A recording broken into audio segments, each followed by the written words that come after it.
সাংবাদিকতা মানে হলো মানুষের দোষ ত্রুটি জেনে পেপারে প্রচার করা। এর চেয়ে খারাপ কাজ দুনিয়াতে আছে? মানে রুজির কি আর কোন দুনিয়াতে পথ নেই?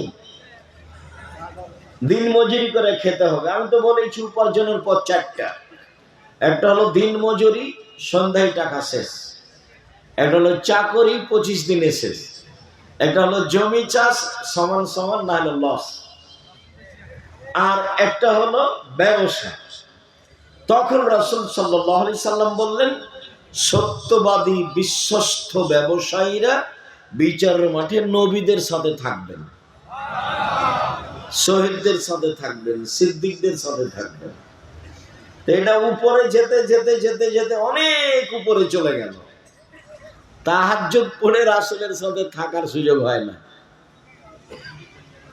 একটা পথ আল্লাহ রাসূল সহজভাবে বলেছেন রাসূলের সাথে থাকার।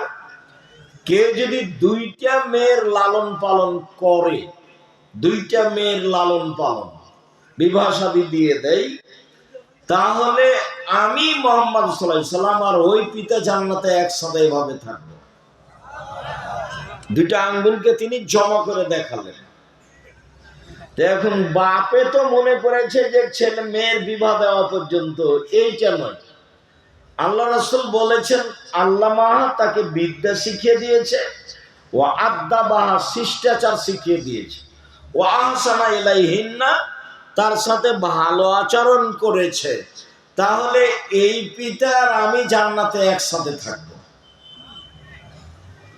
তো বাপ তো জানে না বিদ্যা কাকে বলে, বাপ তো জানে না শিষ্টাচার কাকে বলে, তো কি শিখাবে তাহলে?